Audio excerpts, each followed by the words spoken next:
कभी सोचा है कि साइंटिस्ट्स ये कैसे पक्का करते हैं कि कोई नई दवा सच में काम कर रही है?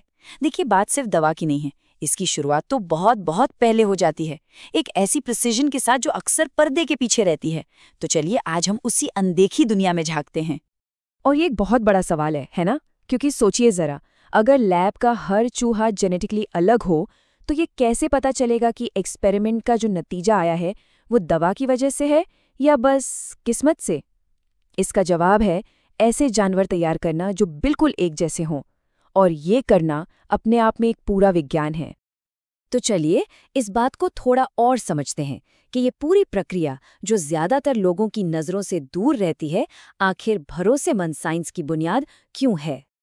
इसको ऐसे समझिए, मान लीजिए दिल की किसी नई दवा का टेस्ट हो रहा है।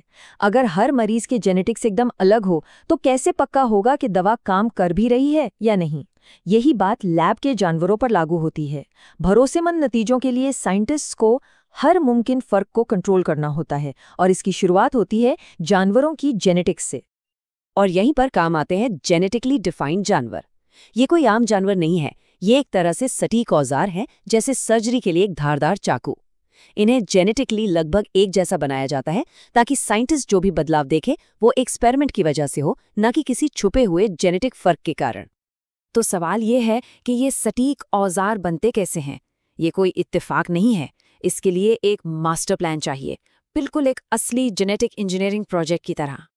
इन जानवरों की एक स्थिर और भरोसेमंद आबादी, जिसे कॉलोनी कहते हैं, को बनाए रखने के लिए एक फॉर्मल ब्रीडिंग प्लान चाहिए होता है।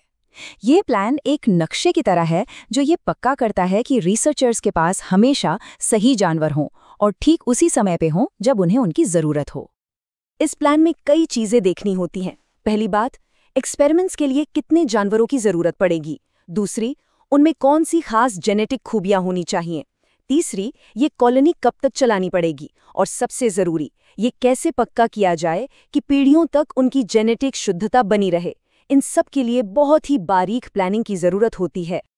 ज़रूरत के हिसाब से सटीक खूबियों वाले जानवर बनाने के लिए एडवांस्ड टेक्निक्स का इस्तेमाल होता है, जैसे कि सेलेक्टिव ब्रीडिंग, जिसमें मनचाहे गुणों वाले जानवरों की ब्रीडिंग कराई जाती है, बिल्कुल वैसे ही जैसे सदियों से कुत्तों की नस्लों के साथ होता आया है। और जेनेटिक इंजीनियरिंग तो साइंटिस्ट को सीधे जीन में बदलाव करने की ताकत देती है ताकि किसी खास इंसानी बीमारी का मॉडल बनाया जा सके। देखिए, प्लान बनाना एक बात है, लेकिन उसे असलियत में लागू करना बिल्कुल अलग।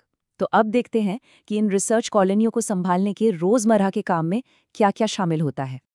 ये काम अविश्वसनीय रूप से डिटेल्ड होता है। इसमें हर एक जानवर की पहचान करना, उनके जेनेटिक मेकअप को कंफर्म करने के लिए टेस्ट करना, सोच समझकर उनके जोड़े बनाना और उनकी सेहत पर पैनी नजर रखना शामिल है। ये एक लगातार चलने वाला काम है जिसमें हर छोटी बड़ी बात पर बहुत ध्यान देना पड़ता है। और इस पूरी प्रक्रिया में सबसे बड़ी चुनौती है उन लक्ष्यों के बीच सही बैलेंस बनाना जो अक्सर एक दूसरे के खिलाफ जाते हैं। ये स्लाइड इस मुश्किल को पूरी तरह से दिखाती है। एक तरफ तो लक्ष्य है कि ज्यादा से ज्यादा स्वस्थ जानवर पैदा हों और उनकी जेनेटिक शुद्धता बनी रहे, लेकिन दूसरी तरफ जानवरों की भलाई सुनिश्चित करना, कम से कम रिसोर्सेज का इस्तेमाल करना और स्टाफ के समय का सही इस्तेमाल करना भी उतना ही जरूरी है। ये एक लगातार चलने वाली जुगलबंदी है। और ये बात बहुत जरूरी है, जानवरों का कल्याण सिर्फ एक नैतिक जिम्मेदारी नहीं है, ये अच्छी साइंस भी है। जैसा कि यहाँ लिखा है, जिन जानवरों की अच्छी तरह से देखभाल की जाती है वे ज्यादा स्वस्थ होते हैं, बेहतर तरीके से प्रजनन करते हैं और आखिर में उनसे ज्यादा भरोसेमंद डेटा मिलता है। मतलब जानवरों की भलाई और वैज्ञानिक सफलता एक दूसरे से जुड़ी हुई हैं। तो इस सब के बाद इस सारी मेहनत का अंतिम नतीजा क्या है? ये सब कुछ उन मेडिकल और साइंटिफिक तरक्कियों के लिए इतना ज़रूरी क्यों है जो हम सभी पर असर डालती हैं? इस सारी कोशिश का नतीजा ये है कि एक साइंटिस्ट पूरे आत्मविश्वास के साथ एक एक्सपेरिमेंट शुरू कर सकता है, ये जानते हुए कि वो जिस जानवर का इस्तेमाल कर रहा है वो उस काम के लिए एकदम सही औजार है।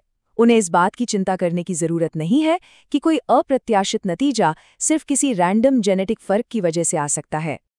ये सारी सटीकता, ये सारी देखभाल, सब कुछ सिर्फ एक बड़े लक्ष्य पर आके टिक जाता है। आसान भाषा में कहें तो यही वो बुनियादी काम है जो उन वैज्ञानिक सफलताओं को मुमकिन बनाता है जिन पर हम भरोसा करते हैं। इस नींव के बिना वो रिसर्च जो नई दवाइयों और बीमारियों की बेहतर समझ की ओर ले जाती है, भरोसेमंद नहीं होगी। ये वो अनदेखी बुनियाद है जिस पर तरक्की की इमारत खड़ी होती है। और ये हमें एक बहुत ज़रूरी सवाल पे लाके छोड़ देता है। अगर विज्ञान सच की खोज है, तो क्या होगा अगर उस सच को खोजने के लिए हम जिन औज़ारों का इस्तेमाल कर रहे हैं, वो ही सही ना हो? ये हमें याद दिलाता है कि हर बड़ी वैज्ञानिक हेडलाइन के पीछे एक अनदेखा काम होता है जो उसे मुमकिन और भरोसेमंद बनाता है।